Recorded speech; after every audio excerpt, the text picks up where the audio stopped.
Jai Hind and welcome to Dev Talks. This is Adi Achint. Today I'm going to talk to you about China. Very interesting lineup of facts and figures that I've got collected for you. Xi Jinping came back to power. My question is, what is the impact of the return of Xi Jinping? Something that we'll have to slowly analyze with the little news that trickles out of China. Interesting times are ahead. The big news is that the Chinese actually lost almost $6 trillion with the oncoming of Xi Jinping. There is a lot more. Today there was about 88 billion that was pulled out in the past 2 days by foreign investors. So that just tells you which direction the Chinese economy is headed and the Chinese as a country are headed to. Before I start with the video, guys, please do like this video so that I reach a larger audience. Subscribe, of course, and check your bell icons. Please do visit the website www.thedevtalks.com. You can read some of the stuff I've published, and of course, you can also see the archives of the old videos. I have prepared a small presentation for you where we will see what are the news coming out of China. How is this whole return of Xi Jinping impacting China, right? That's something that we'll have to analyze. Till now, it's been just about 24th of October. It's just been about a half a month or just close to a month, and we are going to see quite a lot of half a month, if I may, a lot of changes within China. So let's get into the slides and let's see what's happened with China when Xi came back to power. Right. The first thing that I personally noticed, so here is going to be a collection of certain things where we will talk about the return of Marxism or the ideology. We will talk about the PLA. We will talk about a little bit of the economy, and of course, some amount we will talk about from about the people. I'm going to cover the topic of zero COVID and the perpetual virus challenge that the Chinese have with General Shankar tomorrow. So please stay tuned for that particular episode as well. The idea is to analyze China from all different directions and see what's happening and try and make some sense of the chaos. So, the first thing that I notice is the return of Marxism, return of Maoism. So, Mao Zedong. And why do I say that? Now, Xi Jinping gave a speech. He basically, said national security 50 times at the party congress. So, national security seems to be at the forefront of Xi Jinping's plan for the next 5 or how much ever time he plans to stay in power. What that means is that you will have more, they will try and create a nationalistic fervor within the society. It'll become a little more hardcore nationalistic, and that's something that they will try and do. Xi Jinping, after the whole the party congress finished, visited Yan'an. Now, Yan'an is like the Makkah for the CPC, the Chinese Communist Party, where Mao Zedong began his so-called great struggle, and that's what China also talks about today: is the great struggle ahead of China. Xi Jinping was able to actually change the constitution of China to cement his status as the core of the party. For example, during Deng Xiaoping's time, there was a concept called the collective leadership. Right? Collective leadership means the top 7 or top 20 guys would kind of sit together and talk about the issues and try and take a decision. Although, yes, during the time there was a lot of news about the factor that these decisions would take a long time to come. But of course, still there was some sort of a collective leadership. That seems to have been brushed out of the carpet when Xi Jinping has become the core of the party. Something that the Chinese Communist Party, since, again, post Mao Zedong's era, has been talking about in terms of trying to avoid a cult like formation, right? They did not want another Mao coming across. That's one of the reasons they put across these term limits and so on and so forth. When that thing now has been pushed out the window, you can imagine the fear is about the cult or a dictator like formation of Xi Jinping. Now, one of the biggest things that the Chinese would remember are those revolutions, the Cultural Revolution and so on and so forth, where millions and millions of people died. So, uh, and this is being spoken about by Chinese, writers and stuff like that, and they fear the times of the revolution. How is Xi Jinping doing all this? Something that we'll have to ask, and something that the Chinese do very, very clearly is purges.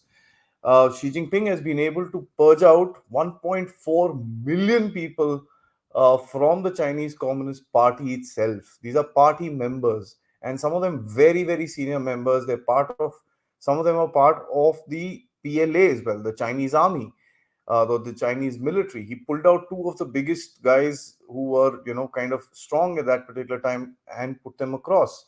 We will talk about the army and how he's been able to bring up his men, and I call them Z men, so that it's just a little bit of a this thing. So you can imagine the kind of purges that are happening, right? They purged out the justice minister some time back, and so the bottom line is fear, fear, and fear, as I've written there.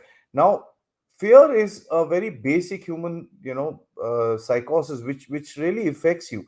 If you know that if you go wrong, you, not just you, but your entire family will be just put to the ground. You know what's going to happen and how loyalty then kind of becomes. And the fear is something that was very clearly visible during that short video that came out of Hu Jintao being removed from the Chinese Communist Party Congress, where we saw the people's faces and they were fearful, and nobody said a word. So that's something that you can make out. uh, the education system. Now, before I get into the education system, I'll tell you that Xi Jinping has something known as Xi Jinping thoughts, which is basically cementing China in the new era, with Chinese characteristics and this and that. Now, this particular thought is being put into the curriculum within the Chinese education system. So you can imagine it's basically like brainwashing. The last time we saw something like that happening was in the 1930s and in Germany. So you know where I'm getting to. It's basically a brainwashing of the entire system. As a matter of fact, this is, and I'll take you to the next slide, which actually shows you this. If you just read the certificate, it says verified certificate of achievement for X, Y, and Z. Uh, Xi Jinping's thought on socialism with Chinese characteristics for a new era. And this is from the Tsinghua University in China.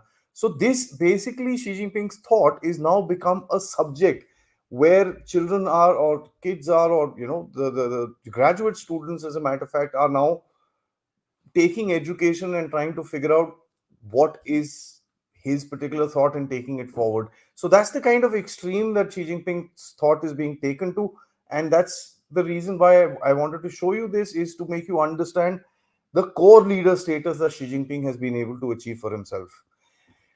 This was a very, very bad incident that happened in 2019, right? And local Chinese library burnt books to clean up the drive. Now, one thing that Xi Jinping had started doing some time ago is to remove uh, unfavorable or not favorable to the Chinese thought, any books or literature or something like that. And that's what he's doing today. Actually, they're trying to decouple from this whole Western influence which is come into China.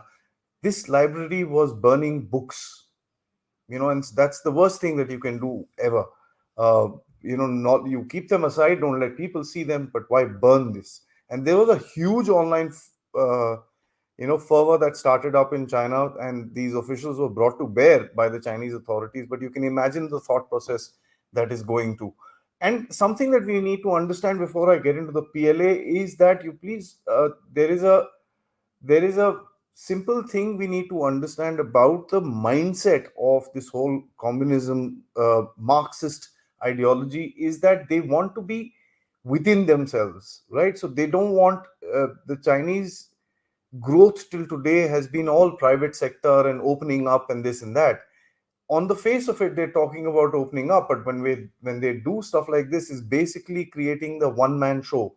Now, if that one man decides to keep it open, things will be open. If that one man decides to keep it closed, you know what's going to happen. And you can see what's happening with the zero COVID policy, which has been publicly spoken about, right? So let's understand that.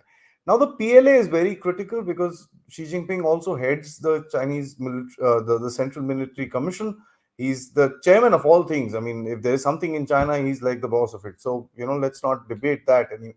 This thing, the selection, and guys, please do watch this video with I did with Major General Rajiv Narayanan on the selection of the commanders and his thoughts on who, what, where, and why. But I'm just going to say that the commanders with experience, especially with the Taiwanese sector and the Indian sector, the the Ladakh region where all this Doklam and all that stuff happened, uh, Ladakh and Doklam region. So a lot of the commanders that are there that are dominating the CMC today are, from this particular area, and they've got experience in these areas, tells you something. He said that PLA must be ready to fight and win wars. Now, this is something that the Chinese leadership has been telling the PLA for a long time, since the days of Hu Jintao, for that matter, and the same guy who Xi Jinping threw out of the Congress, by the way. So these are the same words. He had said it first. He also said we will strengthen the normal and diversified use of military forces, carry out military struggles with determination and flexibility, shape security posture, contain crisis, conflicts, and win local wars. Now, this local wars is very interesting. The name will tell you local wars is around the vicinity. So that's, of China. That's probably his immediate concern. He also warned the PLA about dangerous storms ahead. So what those storms are is something that we all know about. So, and if the Chinese have certain timelines that they've set for themselves, and there is a certain rhetoric that they want to keep those timelines in terms of the reunification of China. You know what those storms are then. And that there was a 2019, I'm sorry for the spelling, it's supposed to be a white paper. White paper, the sphere of influence of China was actually explained. Then they had said Southeast Asia, uh, East Asia, and that South China Sea area is where the Chinese aspire to keep the US out of it. And that's one of the reasons why the Chinese themselves have set up a goal of fully modernizing the PLA by 2027. So understand, it's all flowing down from a thought process started up. And the first white paper that talks about this is of course very old. The one before this is about 2015, that talks about the sphere of influence and stuff like that. But in 2019 it was spelled out very clearly in terms of these were the goals for the Chinese military. Now, there's also another thing that has been spoken about in June this year, an action guidelines on the military operations other than war. This was brought out. Now, if you look at it, action guidelines, basically a guideline on military operations other than war.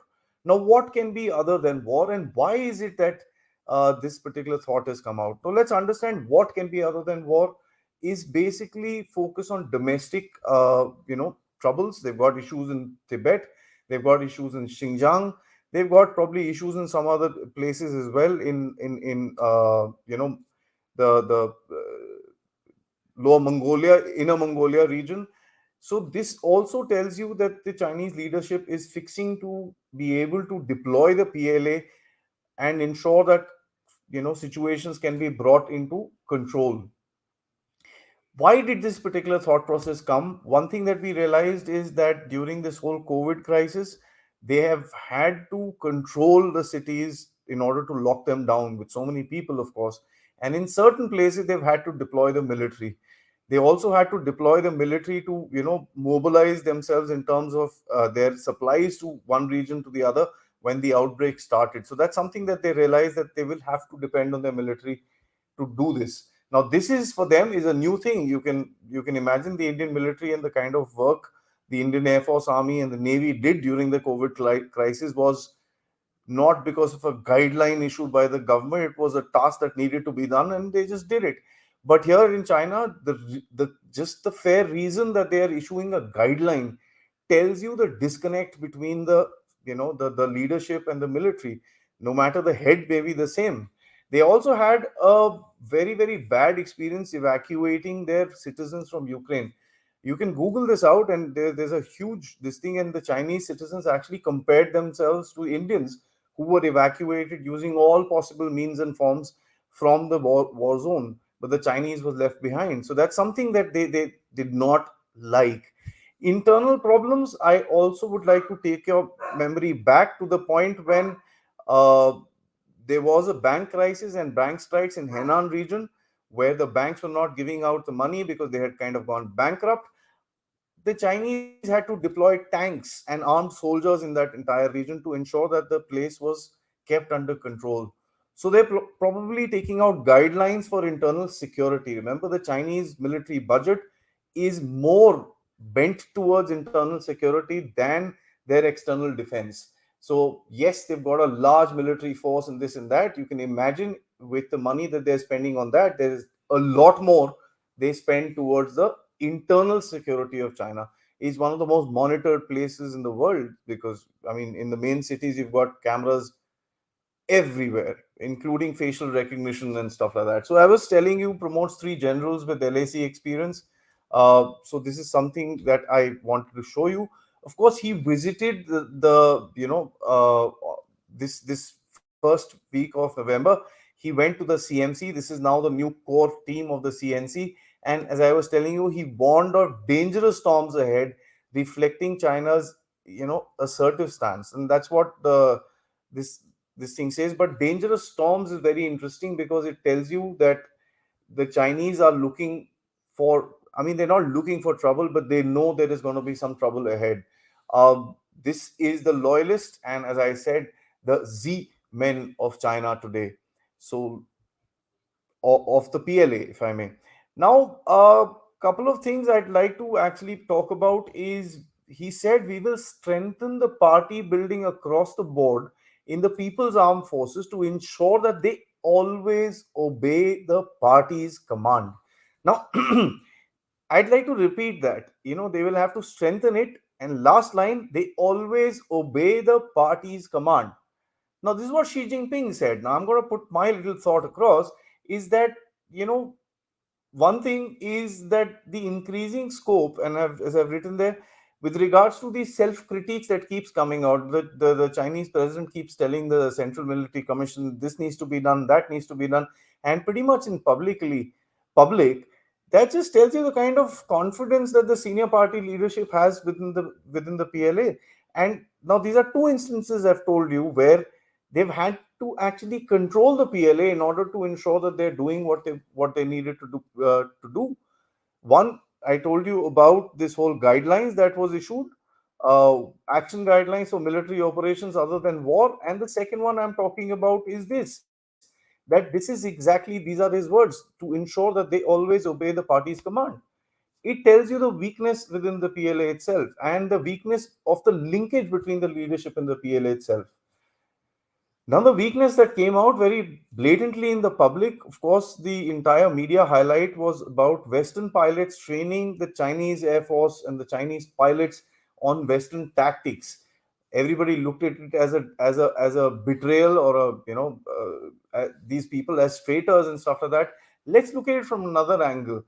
The sheer factor that the Chinese need to call these pilots to train their own armed forces tells you the level of the armed forces, the level of the pilots.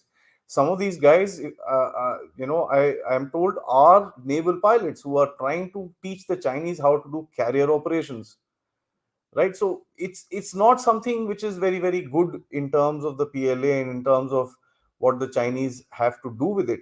So they've got problems. Okay, so that's something which is coming out. I'm not saying it, they are. All right, let's get into the economy. And my last thought on the PLA would be very, very simple. Of course, it will be used as a political, tool. The PLA is owned not by China. It is actually owned by the Chinese Communist Party. So that's something that we need to understand. It is not the Chinese army as per se. It is the Communist Party of China's army, and that is very, very clear in terms of the setup of the country. Let's talk about the economy for a little bit. The Chinese was supposed to be the world's factory where everything was made fast, everything was made cheap. Quality, I won't go that far, but anyways, there were certain things that the Chinese were making pretty good. There's no question about it. Uh, I've been saying this for a little bit on the channel, and you can go back to the China videos where I've spoken about COVID. I've spoken to General Ravi Shankar also about it, and many other people, where I say that I think COVID is going to be that spot on the graph of China where the upswing literally went down. Of course, the upswing wasn't that greatly up before COVID as well, but whatever growth was there, I find this to be the mark or the point where the Chinese decline would start. Right now, exports are reducing. Interestingly, it was a very small amount, 0.8% or something like that. But the sheer factor that an export drop in a factory-based, economy and a manufacturing-based economy tells you something. You can put it to the zero COVID policy and say that when they open up, of course, all these exports will pick up. But when will they open up is something that even the Chinese don't know. The Chinese deficit has increased by a new record of about $1 trillion, and this was reported by Business World. So you can kind of verify it. There, this is basically again their property market which has collapsed, and a whole lot of industry which is falling down, and the amount of investors that are removing their money from China is quite interesting.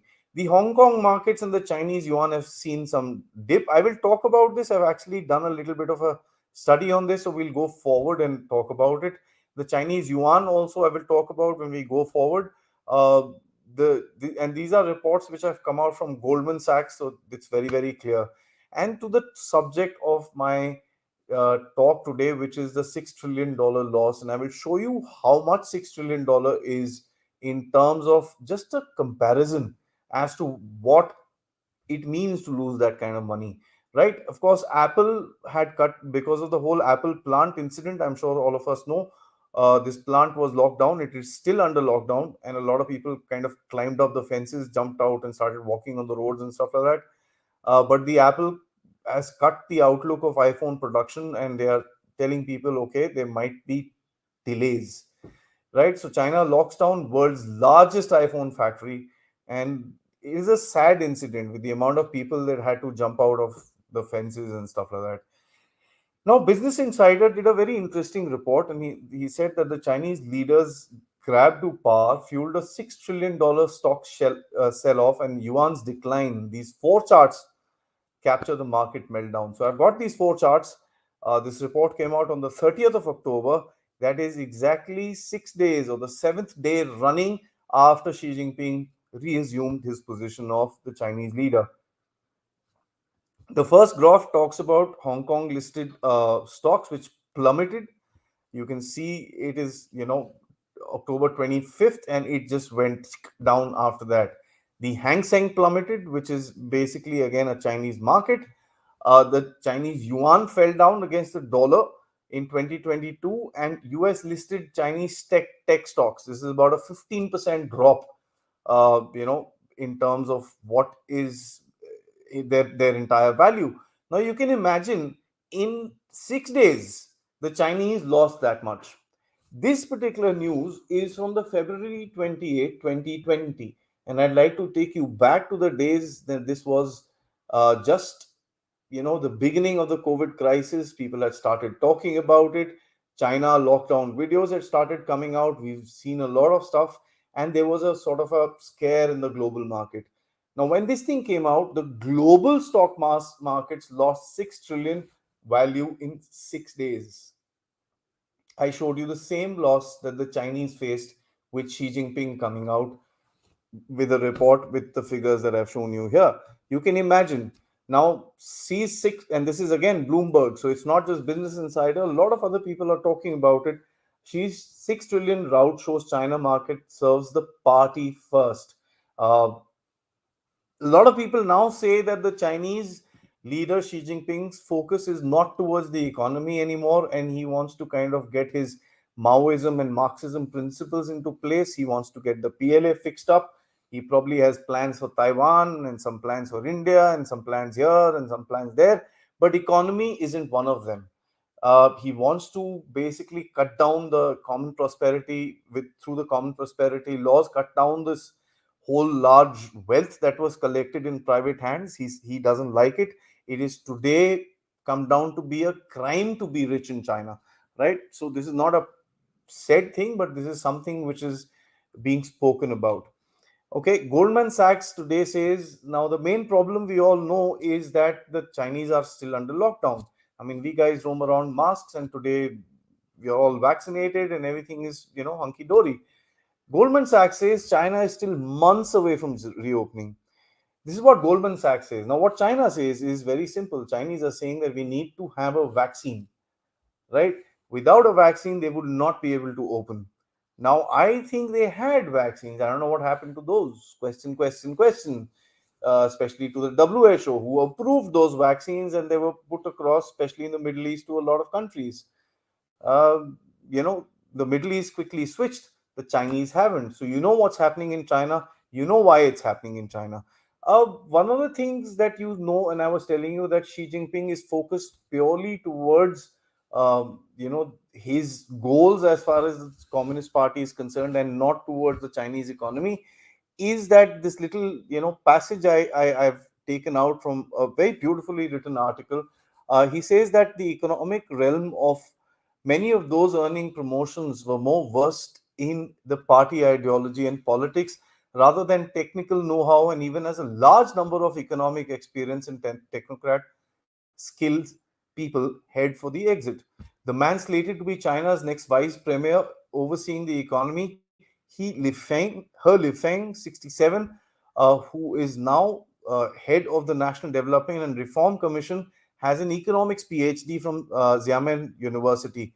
But many analysts see his resume an inordinate focus towards state-led projects, including the Belt and Road Initiative, rather than watching over the high-quality private sector growth that some believe is required to revive the Chinese economy. As I was telling you, the private sector today and the rich, we know what happened to Jack Ma, so I don't really need to get into the complete details, but they are not looking at kind of seeing the private sector grow. A lot of the private sector companies have now gotten investment and are being taken over slow and steady by the state driven companies. So they're going back to that state controlled economy and that whole Communist Party ideology where they want to control the economy. They've got the people for it. They have a lot of technocrats which are there in their this thing, who are supposed to drive innovation. But having said that, their loyalties is going to be the big factor which will restrict them thinking freely for the Chinese economy and the Chinese, goals, because they will be more wanting to walk on the Xi Jinping path. That's going to be a clash going forward. Another piece of news which came out from Radio Free Asia, he said that uh, prices of some luxury apartments in Shanghai have tumbled in the wake of Party of China, the Chinese Communist Party Congress, and wealthy Chinese and Taiwanese owners are looking to offload their assets amid what they see as a major shift in economic policy. People are dumping apartments at the prices of many luxury homes have fallen by 30 to 40%.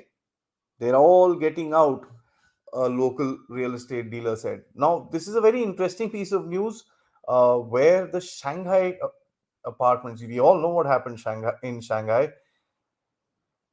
You can imagine the route that is taking place in terms of the sellout, and people are wanting to basically, move out. This is an interesting headline, and I thought I'd just explain to you why this headline is very, very interesting to me. Xi's economy sees beautiful life in China in nationalism and control. The beautiful life which has been put in these quotes is very interesting because in 2015 or 16, the Chinese leader had said that he dreams of giving the Chinese people a beautiful life, and this was, propagated by the Communist Party for a long time. So this is it's like a sniped sort of a comment on the Chinese leadership. And there's also another news which I want to talk about, which says China's new economic strategy to rely on domestic market is not a closed door policy, but that's something that they're wanting to do. Something that the Communist Party of China today is saying that they want to create a domestic market wherein domestic consumption and domestic demand could be built up. They themselves today acknowledge, and there was a beautiful article about this I was reading. I'm sorry to put it up. It is just about 10 minutes ago. I was reading by the SCMP, which is talking about a lack of a supply chain. And that is something that needs to be addressed. This article has been written by, if I may just take a minute, guys, very, very interesting thing. And I wanted to actually put this up, but it was just too late. Yeah, he says he's called the China's economic czar. And I'll just, switch on his article and just read two lines from it so that you understand what I'm talking about.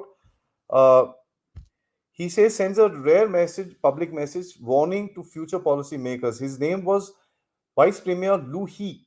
Now he's 70 years old. He's on his way out. He says he's been the instrumental in terms of the development of the Chinese economy over the past decade, but drastic policy shifts could affect his own personal legacy. So he's written a open-ended letter, and he says importance of boosting domestic demand and making supply side reforms is critical. So that tells you there are problems in terms of their supply chains within China.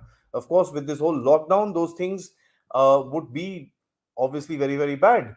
But a whole shift of the economic style for China during a slowing economy, there is a slowdown. So you're basically cutting off from outside. You don't have your internal strength built up. What are you going to do? Chinese people do have money. There is no question about it. But that a lot of that money is kept for future. They've bought real estate, which is probably in the tank right now. They've also got some fluid cash which they want to keep for their old age.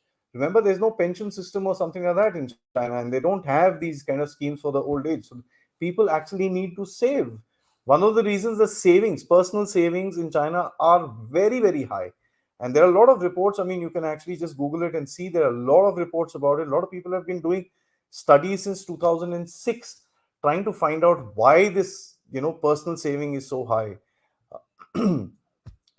Now, another this just made me laugh so much. This is reported by Bloomberg, which says market hate zero COVID so much they'll believe anything. There was a rumor that came out online in the Chinese social media that the Chinese, some committee spokesperson said that there is a reopening committee which is being formed, which will figure out how to set the how to reopen the Chinese economy, how to switch off the zero COVID policy and all that. And the stocks went whoop, money started coming in, and this and that and the other thing. Within a day, the Chinese people, the leadership came out and said, no, no, no, no, zero COVID policy stays. There is nothing, you know. And if you see Zhao Lijian, who's the wolf warrior in chief, actually said, I don't know where you got this information. I truly don't know anything about this. So he put everything to bed. Zero COVID stays, and the markets went back down.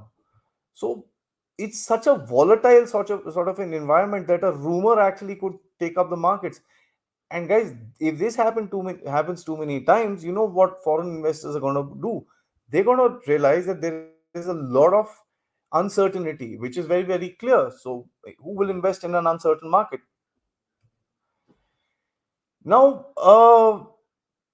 the iPhone thing, it may just, yeah, fair enough. You can't buy a new phone for some time. Of course, they're being made in India now. So, yeah, fair, you might be able to get some. But why does it actually, why? I wanted to talk about this for a minute because this happened in front of the entire world. Okay, so iPhone is not a Chinese company, it's a Western company, it's an American company. When an American company shuts down like that, and the supply chain does get affected in terms of personal usage, the Chinese zero COVID policy reaches down to homes of people and minds of people who are planning to buy a new phone. Right? So it spreads, the narrative kind of spreads. Of course, strikes fear in the public of China, and we've seen terrible, terrible videos. If you guys follow me on Twitter, I keep retweeting these videos from some Chinese handles, terrible videos of the Chinese lockdown. So you can imagine it really strikes a lot of fear within China. Now, they've got a zero COVID policy. They're locking people down left, right, and center. But on the fourth and today, I mean, fourth was one of the highest in 6 months. Today, I believe they've even crossed this particular level. The news just came in some time ago. Now, it's so funny that you're locking up people and still your cases seem to be going up. It's a sheer case of, one, of course, the strain is pretty bad. Two, no immunity amongst the Chinese in terms of fighting away some sort of an infection. In spite of the lockdown and a very harsh lockdown, that too, with testing all the time, still this impact is there. So you can imagine how China is going to go forward and do stuff. There was a news some time ago, about 2 weeks ago, if I'm not mistaken, where Wuhan was locked down again. So, It's really funny, and there are images and pictures of people who've probably gone for grocery shopping. Some guys, health code turned red and they locked down the entire grocery store. People are stuck. Such kind of insanity, when it's going to happen in a country, what kind of confidence will there be in terms of the investors, in terms of the industry which is already there? Right, I'll tell you the connection later on. This is a very interesting this thing. Buppy Larry's Jimmy Jimmy Jimmy is the new anthem in China to protest COVID lockdowns. Of course, I don't want to put this here because I'll get struck down for this the copyright violation. But this was really funny. This guy dresses up and Jimmy Jimmy Jimmy Aja Aja Aja. That song is there. Now, funny thing is, Jimmy means give me rice. So it's a very sad state of affairs. And if you see, he's holding an empty bowl and saying, "Give me some food." But this particular song has been kept at the background of their COVID protest. So it's India's Bollywood has reached so far inside China that they've actually put out these songs. But look at the plight of the public, and they have to get their message out, and it's horrible. So where you see stuff like this, where is the country going to go? Now another big thing is there. This is again this is an October 27 news, and it kind of struck me, and I kept a screenshot of it. Reuters news. It says, as China's birth rate drops, authorities call newlyweds about baby plans. भाई शादी वादी होगी, बच्चे कब आ रहे हैं? Reason is because their population is tanking. The newlywed, first of all, people don't want to get married, right? And that's another study which is happening there. People don't want to get married. Once they get married, they don't want to have children. If they decide to have a child, they want to have one child, which is the one child policy. They took out the one child policy and have three children. There are interviews of Chinese available on YouTube who saying we can't afford it. We are working, both husband and wife are working 12 hours a day. They've got something called the 996 culture. That's 9 o'clock to 9 o'clock work, 6 days a week. And they don't have time. They say we can't afford this. We just don't have time to take care of these children. So people just don't have babies. Now, because of this entire nonsense which is happening in China, the rich Chinese, about 10,000 rich, and this has been happening for a while, right? They've been taking these golden passports to Europe. But 10,000 wealthy Chinese are looking to leave with a total net worth of $48 billion. That's a lot of money. That's a lot of money. Now, Chinese have something called capital control, so you can't take out more than $50,000 at a certain time. But I'm sure these Chinese guys are going to find a way. If these are guys of the ultra rich kind of people, I'm sure they would have stashed their money outside for a long time. And how they're going to figure this out? There will be ways. China is a corrupt society, and corruption is part of the CPC. That's why the Chinese leader has something called the anti-corruption department, from which he does the purges. Now, funnily speaking, we were talking about the PLA. I want to tell you, there is an anti-corruption department within the Chinese army. So, of course, this kind of incidents happened all over the place. But you can imagine, if you need a department inside the army to control corruption, well, what are the generals focusing on? Let's see.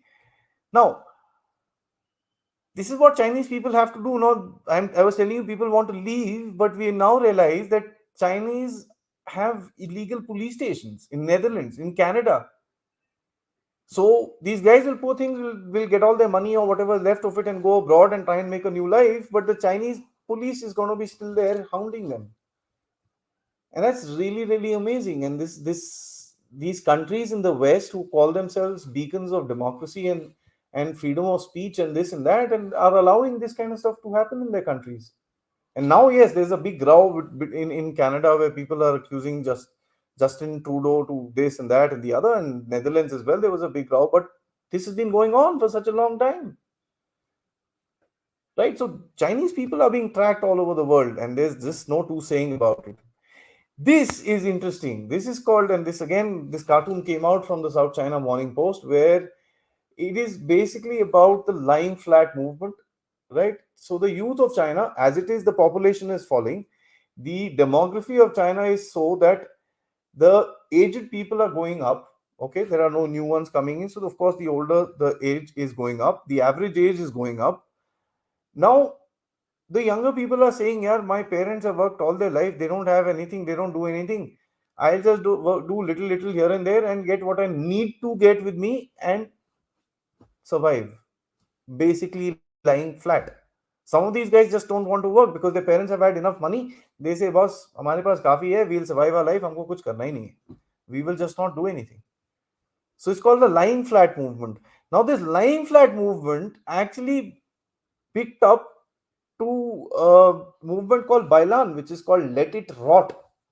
Now, me and General Shankar have actually done a show on this. If you want more details about these two things, check it out. It's very, very interesting. So, 2021 was the year of the Bailan, sorry, of the line flat, and 2022 is the year of Let It Rot. Now, you can imagine, I mean, I am lying down this and that, but let me rot. I don't care. I will not do anything. Okay, so that's something very, very interesting.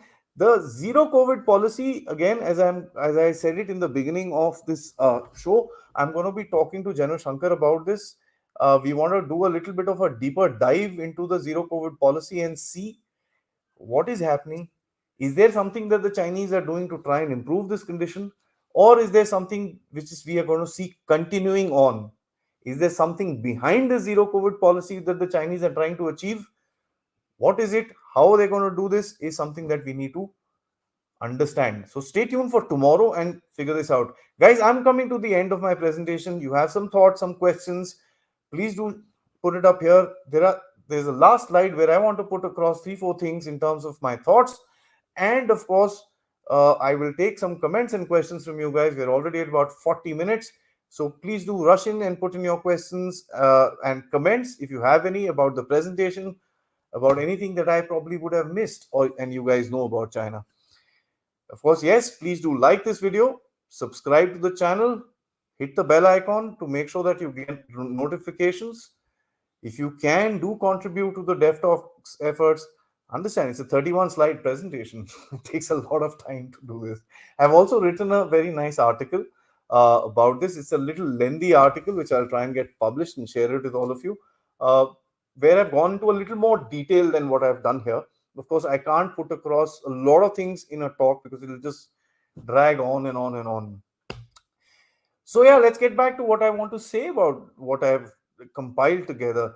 The big thing that is the centralization of power. Xi Jinping wants to be the chairman of everything. You know, he's the one man show, the one man army, the one man this and that and the other. He's the leader of the CPC, he's the leader of the military, he's also the leader of China, he's the leader of any particular committee here, there, and the other. I mean, it's just okay. So that's something that we see. We also see Maoism. Now, Maoism in India is basically connected with violence and stuff like that. Maoism is a thought process that Chinese follow, which comes from Mao Zedong and his singular leadership to bring China to doom, basically in the 1950s and 60s. But that's something that we see. He wants to follow that Maoist ideology. Now, is he doing that to ensure that his particular position becomes close to Mao and he's able to exert that much power? Or does he really follow Maoist ideology? Is something, I mean, it's up for interpretation. There's a huge reduction going to be, and there is and going to be a huge reduction in terms of private entrepreneurship. When you know that the minute you get a little rich, the party is going to start hitting you, why would you want to do well? You'll just kind of, mellowly earn a little bit here and there and stay in the, uh, don't get into the limelight. Understand one thing, all Chinese people are not Communist Party members. Okay, there's not all of them. I think 90 million is what they have, and the Chinese population is 1 point so-called 1.4 billion. I don't buy that, but anyways, uh, military aggression. The Chinese leader has told them, be ready to fight and win wars. Uh, his main now there is another concept that the Chinese have is the six wars of China, which talks about Tibet, which talks about Taiwan, which talks about the island chains, which talks about Japan and this and that and the other. And of course, yeah, the last war is with Russia for Siberia and Vladivostok. So yeah, that's the six wars of China. I'll probably do another video on that. That gives me a good idea where we can actually discuss these six wars and the concepts that the Chinese have. Coming back, so military aggression is going to be the name of the game. Remember, the Chinese leader has, there is a fear in the world, and a lot of Chinese analysts believe that this whole downturn in the economy, which will result in a lot of resentment within China, could be just tried to be brushed across with a military sort of an aggression. The Chinese have done that before. 1962 with India was a bad time inside China as well, and that's when he opened up this war. uh, Taiwan, there has been increased aggression with Taiwan.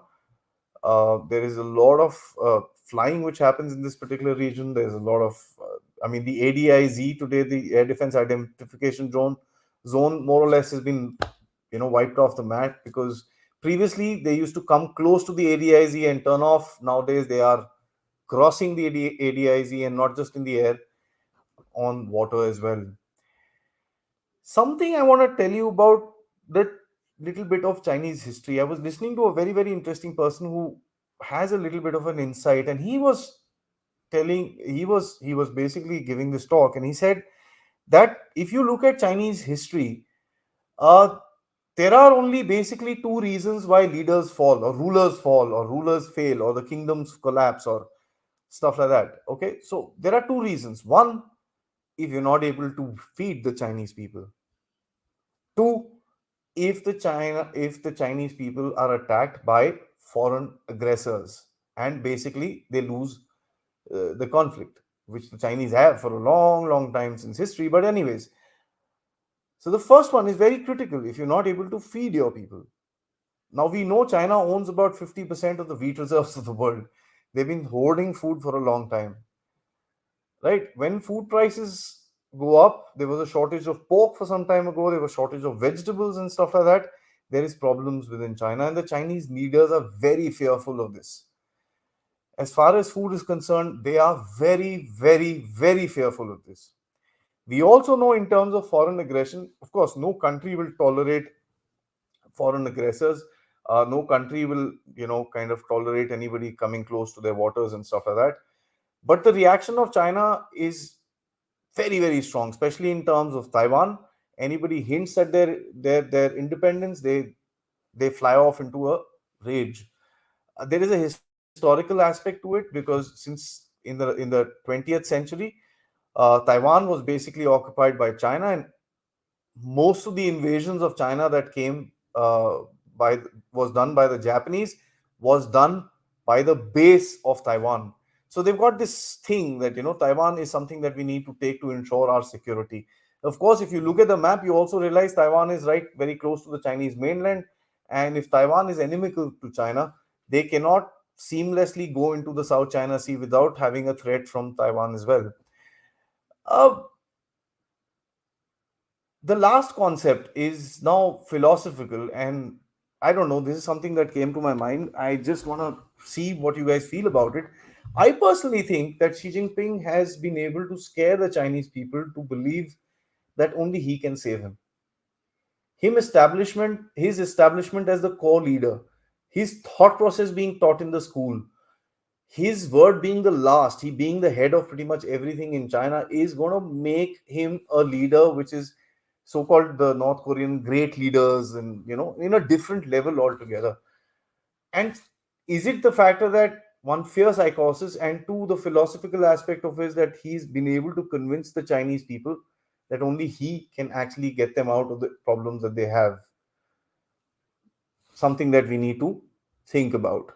And I won't say that I am for this particular thing, but it seems like pretty convenient that a lot of the Chinese people also follow him. And of course, there is a opposition, not very publicly in the open, because they'll get shot. But in any ways, right, the first comment I'm going to take up, he says, "Good evening, sir. Sometimes it feels both Xi and Imran are essential for our growth in this geopolitical sweet spot of time." Absolutely agreed. We've done talks about this on Dev Talks, where we believe that both of these guys must come back to par to ensure that they keep looking inward and not towards India, and keep India away from all this stuff. Excellent presentation. Thank you so much, sir, and thank you, sir, for the comment.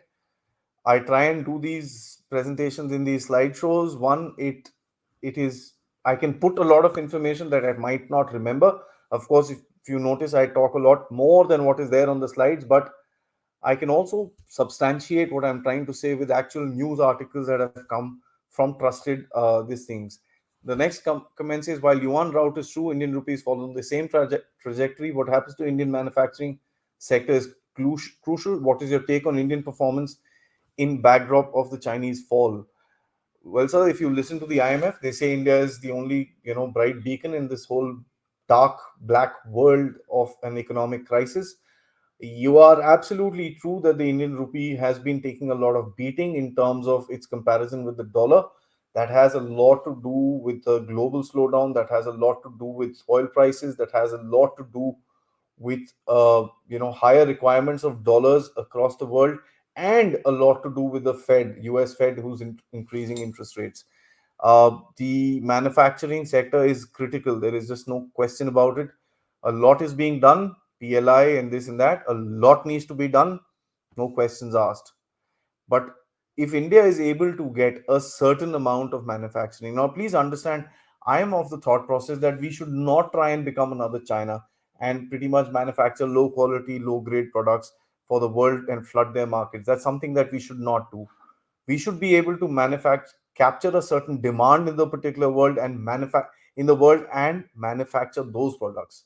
That's what will make you different, rather than the Chinese way of manufacturing cheap tatty toys and so many low quality, low grade stuff which they actually flood out into the market. That's something I don't think we should do, because we have environmental concerns and we have a whole lot of other things that will actually go wrong if we get into stuff like that.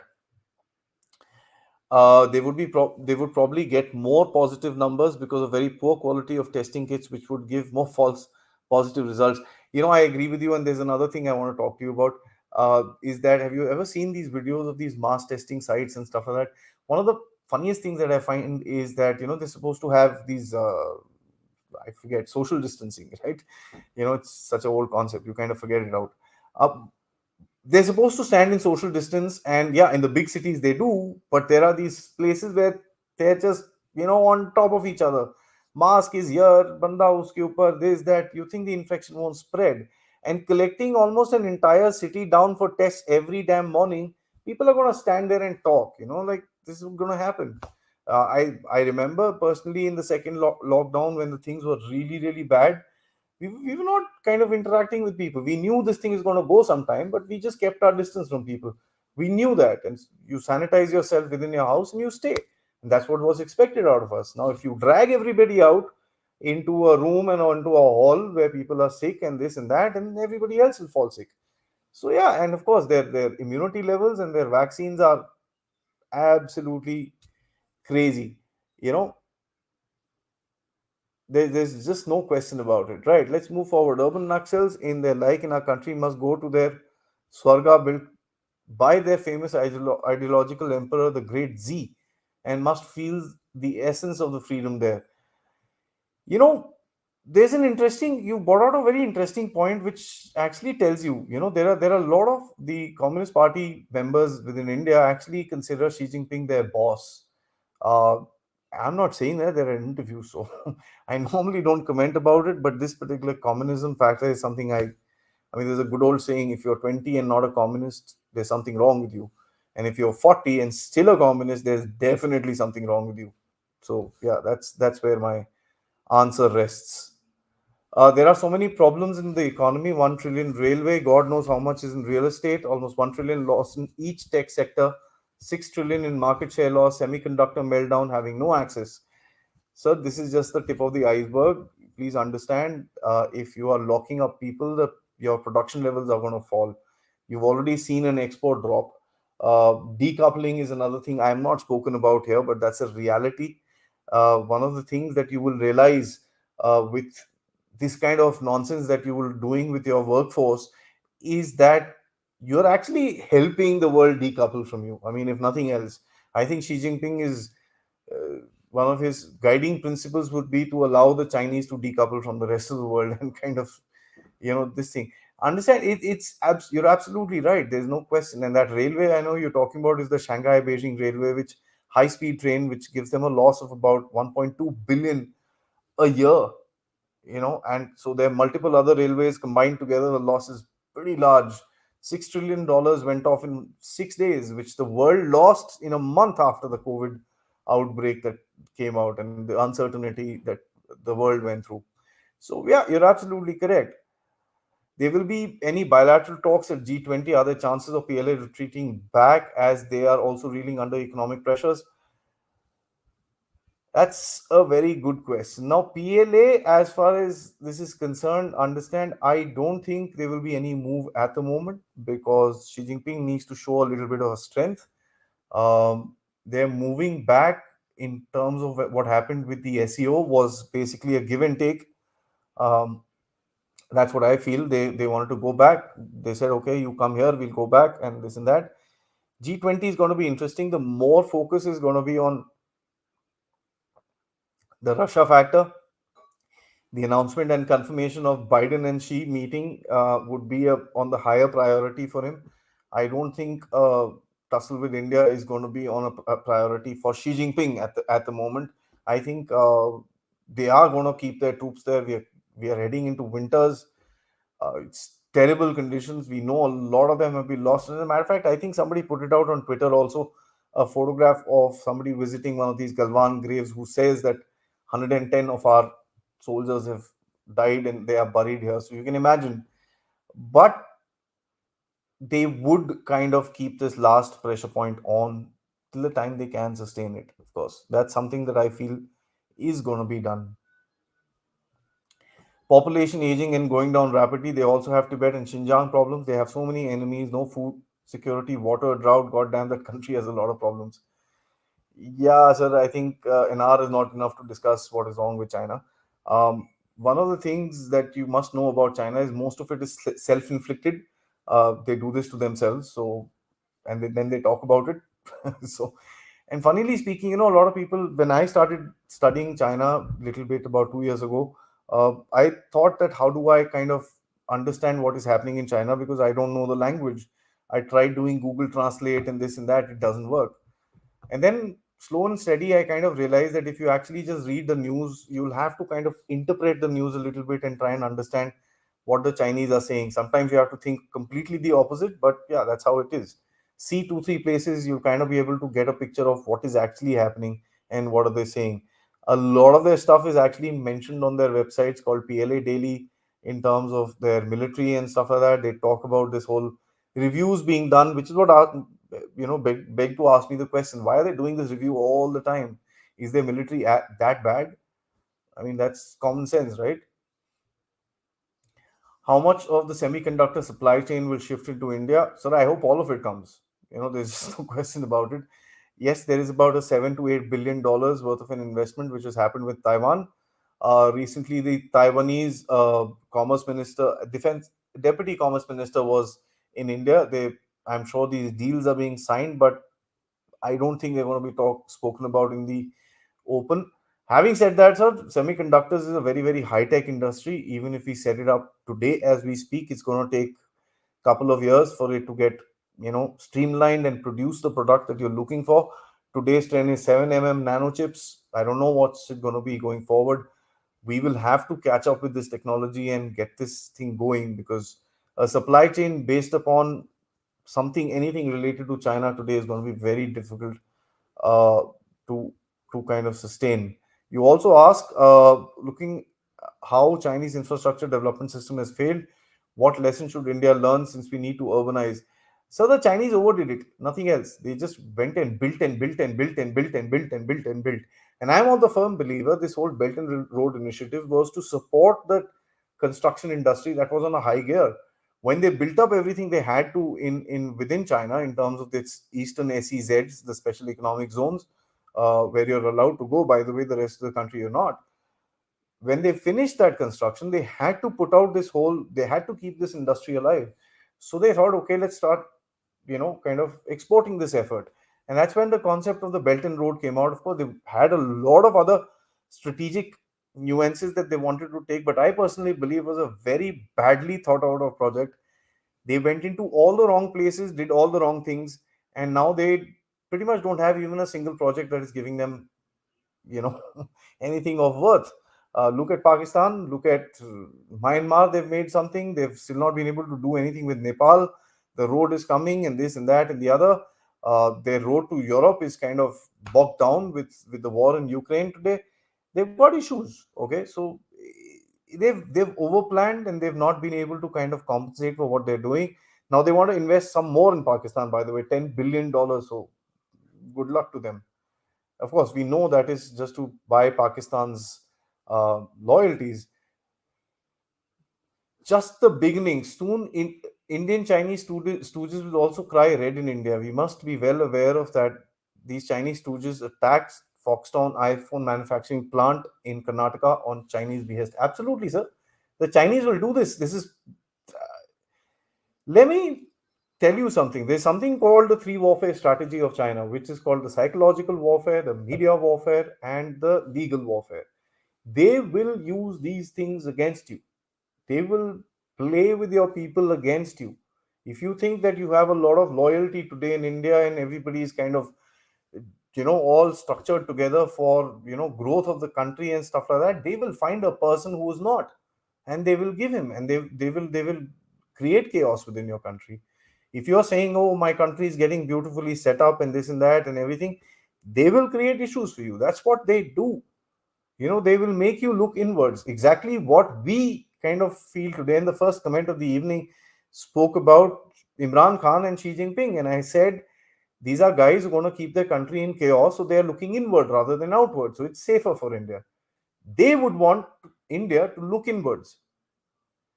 Look at your history, sir. We've just started looking outwards about 2, 3 years ago, where our diplomatic outreach has become a little bit of a strong point. Of course, a lot of credit goes to Ms. Jaishankar in terms of articulating that foreign policy.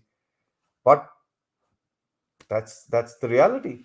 So the Chinese have this capability and they will use it. There is just no question.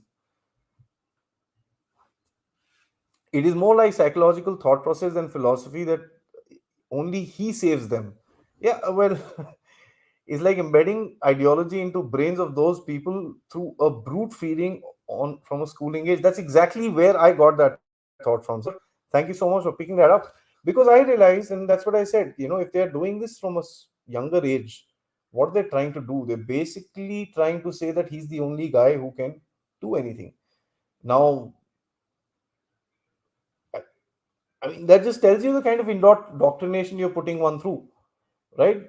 So there's a bit of a challenge in terms of how Xi Jinping is taking this entire thought process of his forward and trying to imbibe it within the society as a way of life.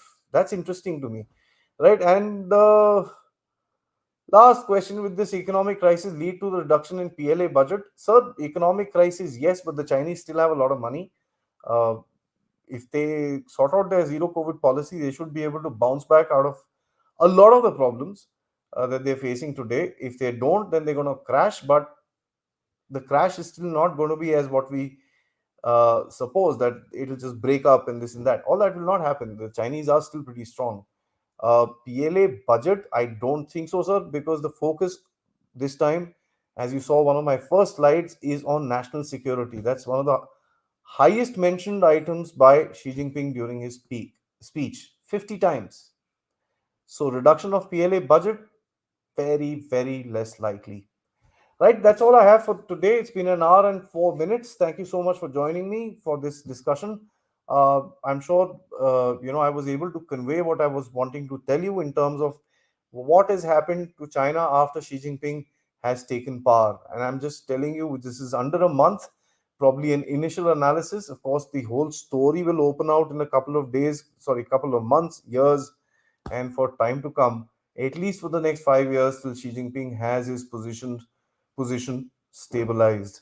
Upcoming G20 summit will be very interesting. It will be very, very interesting to see how diplomacy works in that particular area.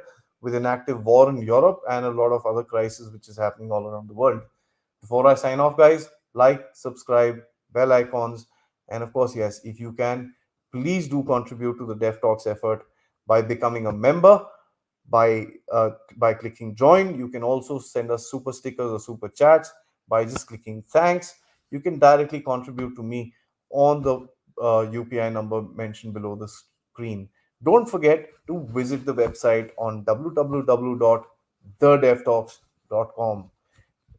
We had in the last week about 5 or 6 new members joining the Dev Talks community. Thank you so much, all of you, and welcome to the group. Till next time, till tomorrow evening for another China analysis. Jai Hind.